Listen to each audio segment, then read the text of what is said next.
Hello, and thank you for joining us for Therapy Chat with Phoenix Behavioral Health. I'm Dr. Dawn Parks, and with me is Christine Delorier, licensed therapist and addiction specialist.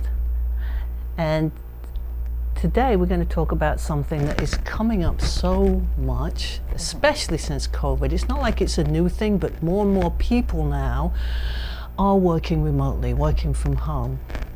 And although there may be a lot of positives to that, people, at first glance say, oh, this is great. I don't have the commute.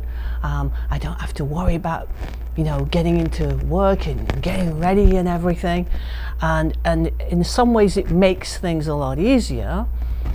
But there are also some downsides to that. It's not for everyone.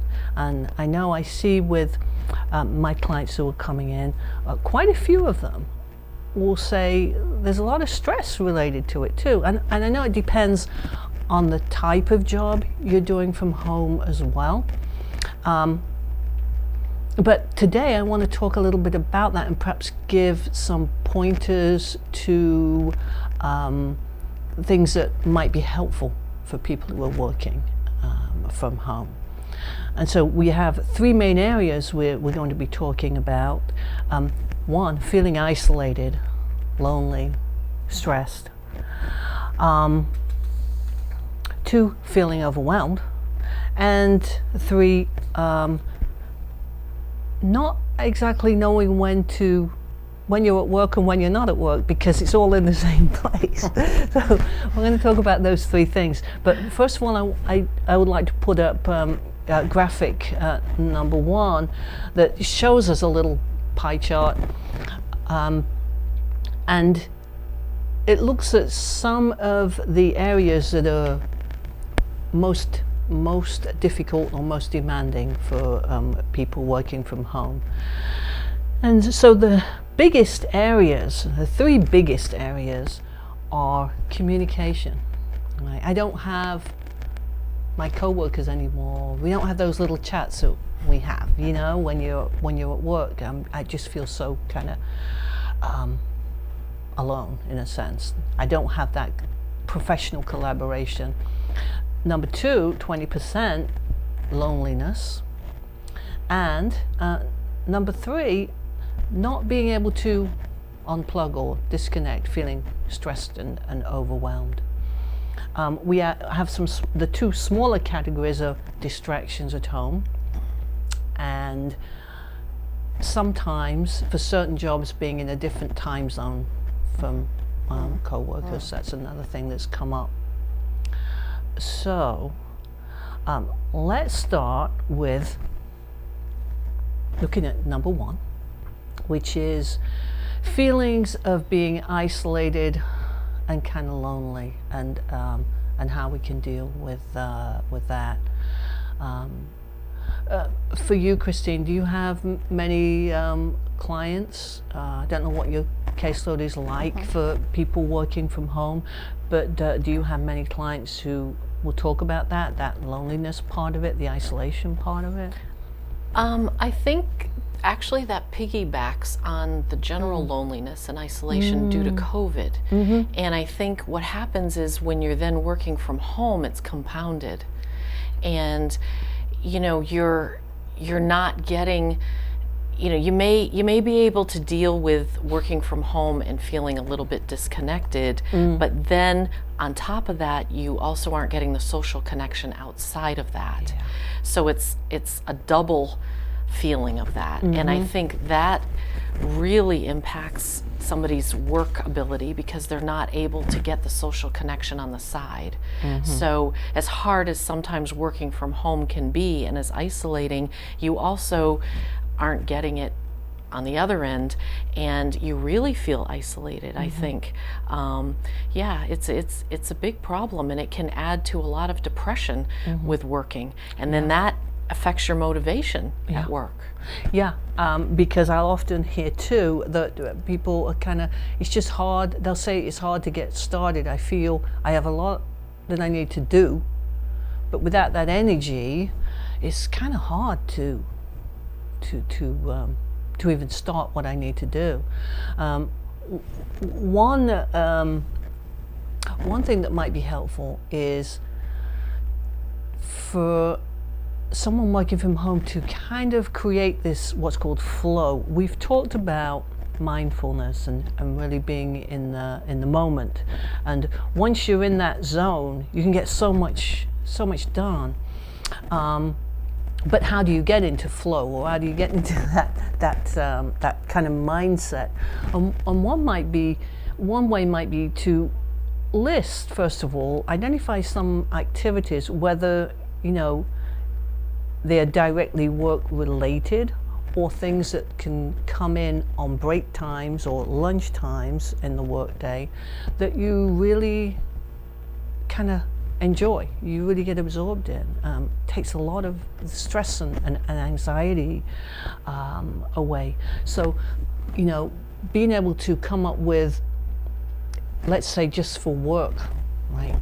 At work there are certain areas of my job that I especially enjoy doing, right? And so to set that up for a certain time in the day where it can really be helpful, and because there's so many different types of work from home, it's kind of hard to pinpoint any particular thing. But that's why it's important to just be able to identify what helps me.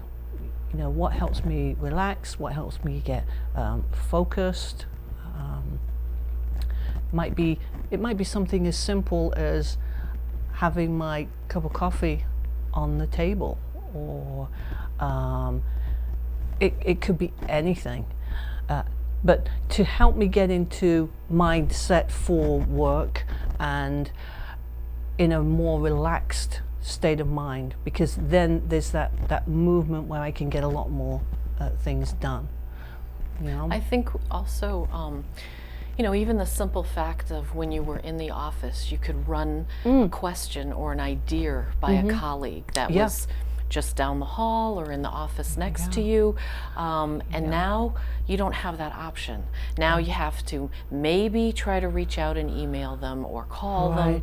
They might or might not respond. And then you're left sort of either trying to figure it out yourself, or then you have to call a supervisor. There's a lot of extra steps involved that can be discouraging to you as a worker.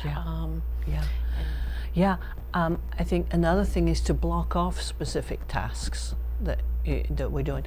For example, emails, rather than, I'm working here and I'm checking the email and there's another one that's coming and I've got to do this and I'm kind of all over the place. Setting aside perhaps a 10-minute block where I check my emails and take a few minutes to respond to them at 10 o'clock and at 1 o'clock and at 3 o'clock, something like that, where I can I can keep my work focused, probably be a lot more effective, and it doesn't interrupt between those times, Or it could be, setting aside a specific time to get a specific part of the job done.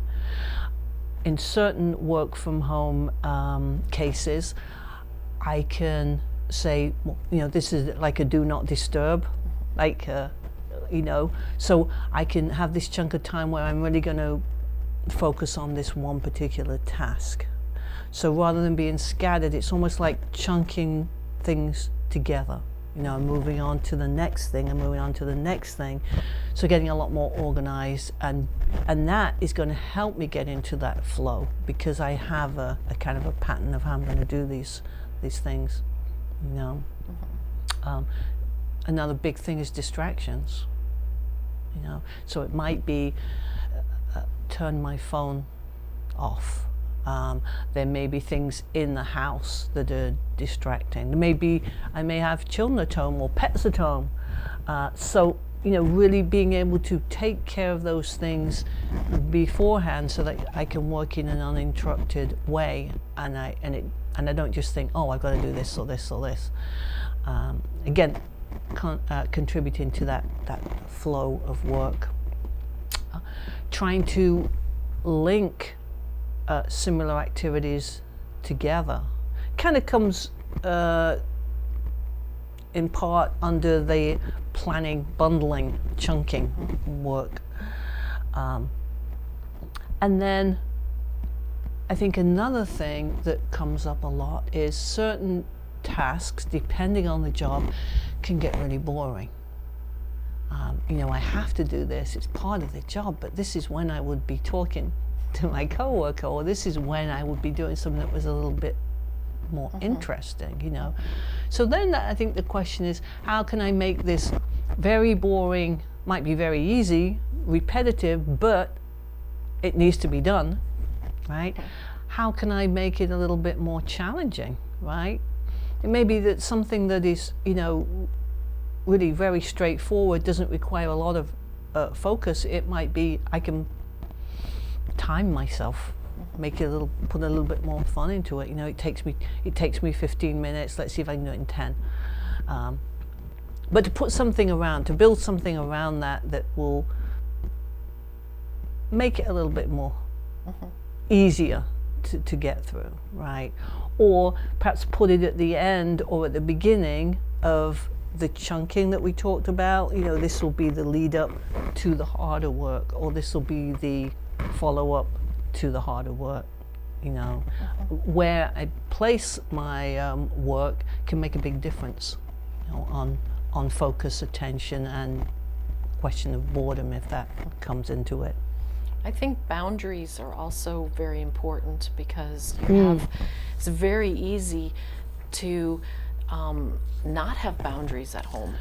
You have kids, you have pets, you have spouses and partners, you have even neighbors knocking on the door. I mean, you could have a lot of things, distractions, deliveries, yes. And I think it's very easy to, especially as you just mentioned, if you're in a more tedious task or a more boring task, to let those things take you away and distract you, and then you get off focus, and then maybe you end up having to do your work much later at night, which then can make you tired or make you not as enthused about the work because it's late, and you really don't want to be doing it at 8 o'clock at night.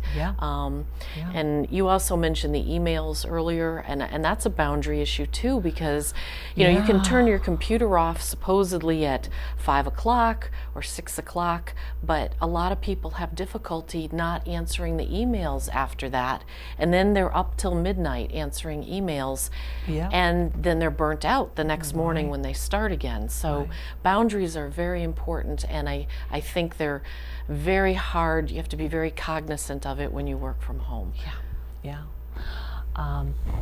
The second category that we want to talk about is feeling overwhelmed, feeling just stressed. Work from home, I don't think, is for everyone. Certain jobs, certain personalities do great working at home, working from home, but there's a lot of people who just don't enjoy it, and may not even be as productive as they would be in the workplace. So under this category, and you'll see this on the graphic that's up, is one of the things is resiliency. And so resiliency means it's how do we adapt to challenges, especially with, like we said, with COVID, a lot of people don't have much of a choice. They have had to work from home. So how do I adapt to that? And when there are setbacks, when there are challenges, how quickly do I bounce back? How quickly do I recover? And so there's a few things involved in that, like the way I think about the issue that's happening, the way I manage my feelings about the issue that's happening, how do I think about it? So those are important elements. I like this little thing from Thomas Edison, right? He made 1,000 attempts before finally inventing the light bulb, right? And he said, I didn't fail 1,000 times. The light bulb was an invention with 1,000 steps. Kind of nice. It's all in how you look at Motivating. it. Yeah. So we need a big part of resiliency is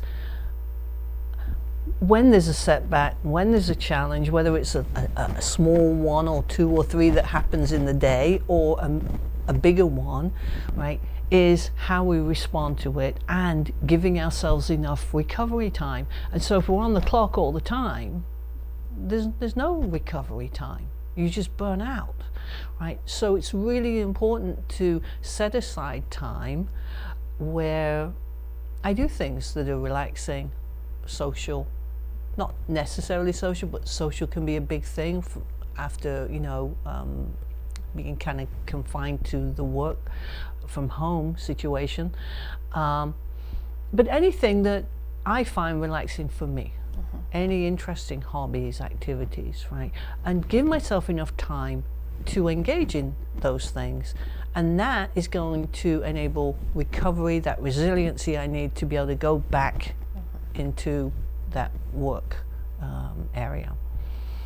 Another thing is what we call emotional regulation. I know we have spent some of sessions talking about that, but how do I deal with difficult feelings? And again, having a good network, a good family situation or close friends, ways that I can ground myself, ways that I can relax myself and nurture myself and be able to tolerate difficult emotions, difficult feelings, because we don't want to pretend they're not there. It might work for a certain while that we say, okay, I'm not listening to that because I have to go on. But the downside is that they do build up kind of quietly in the back. So being able to notice them, work with them, and then do a little bit of work on transforming those emotions is really helpful and important. And positive thinking. Again, we've talked about what's called cognitive distortions. The way I'm looking at something, in this case my work situation. I don't like working from home. I don't like the stress.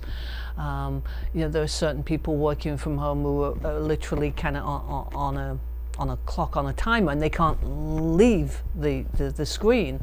And so what could be a stressful event, remember when we've defined stress before, it's defined by how I think about it and how I respond to it.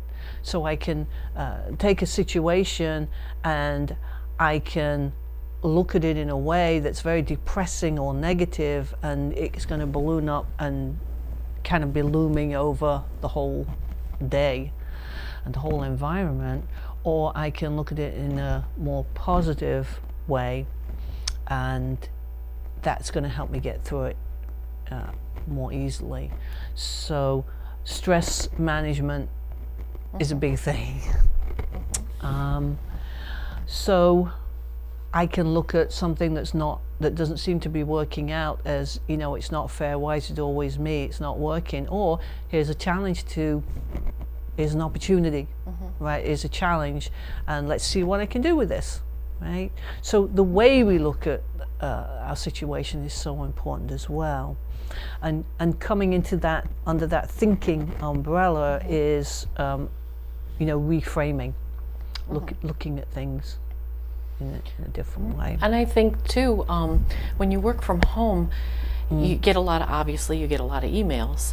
And I think sometimes when you read an email, something can be lost in the translation, and it can be misinterpreted, because how something comes across in an email may be completely different than if you were talking to that person in the office in person. And I think that also can lead to issues, because you can overreact to an email, you can mind read what you think the person means in the email, and you can then fire off an email that maybe you regret firing off, or you can take it personally as in some way a criticism of you or an insult, when maybe if it was actually said in person, it wouldn't have sounded that way at all. So you have to be careful about that too. I'm glad you brought that up, actually, because I hear that a lot. You know, I've had people coming in saying, you know, I don't think my boss likes me, or they don't want me to have whatever opportunity to advance. And I'll say, have you actually talked to them? And they haven't. It's all been email, but the way the email was sounded like they were really upset, or it can cause such a lot of issues. You know, misunderstandings. And I think too, you know, if you're, again, you know, if you're more isolated at home in general, you know, you're not socializing with people, and then you're also just focused on telecommuting, teleworking, you know, I am seeing higher levels of anxiety, higher levels of depression, even some paranoia on some level, because you are in your own little bubble and you're not really getting a chance to test out your theories or bounce it off anybody, and so it's very open to misinterpretation. Absolutely, yeah. And then the third category is blurred work-life boundaries, which you touched on earlier. I think a really common thing that I have seen over the last few months, people are in almost a depressive state. They're feeling that they're not getting much done. They feel that home now has become work, and work is 24 hours a day because they can never get away from it. So when I've asked, you know, where do you sit at the computer? You know, do you use a laptop, etc.? Actually, often a client will say, you know, I use my laptop. I'll work a little bit in the bedroom, then I'll go work. I have a cup of coffee, go and work in the kitchen, then I'll go in the living room to just change up, you know, the routine. They don't get ready for work, so they may be in their pajamas the rest of the day, or there's no boundary anymore between work and home. It's very blurred. So one of the things I'll advise is, you know, set up your workstation in a place that is work. Use a transition.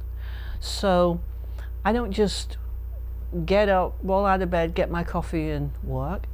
I take that transition time to actually mentally and physically prepare for work. It may be I wear a certain shirt or sweater or something that means work mode. It may be that you know, my desk is set up in a certain corner of the house, wherever. It doesn't have to be a big space. That's work. Starting at a certain time, ending at a certain time, and having lunch. Trying to have perhaps lunch away from work. But all those things make a difference. At the end of the day, what's my transition, right? I have to kind of delineate a really good transition, else I'm still at work. It might be actually leaving the house, walking around, then coming back in, and now I'm home. It's a small thing, but it's an easy thing to do that can make a big difference. Get changed. I finish work at 5. All right, even though I'm in the same house, I go and change into my other home clothes, right? Same like you said with emails and stuff. It tends to go on all night because there's no separation, right? So to stay focused, to not be so overwhelmed and kind of in this vague, cloudy area, to really think of what are my transitions when I walk over this boundary at, let's say, 8 o'clock in the morning, and I have a cup of coffee in hand. That means starting work, and now I'm in work mode until 12. Then I actually leave, perhaps go for a walk for lunch, come back. Takes a little bit of planning, thinking about it, and thinking about what for you is the most organized way to work through it, the best way to do some of the bundling that we talked about to get into that workflow. All relatively easy to do things, but they can make a big difference about how well I perform, in this situation. Right. So thank you for joining us today. We hope that you picked up some helpful thoughts, ideas, hints, and we look forward to meeting with you next time. If you have any questions about what we talked about today, or you'd like us to talk about something specifically, you can contact us at 508-623-3931, or you can email pbh@phoenixinfo.online. Thank you.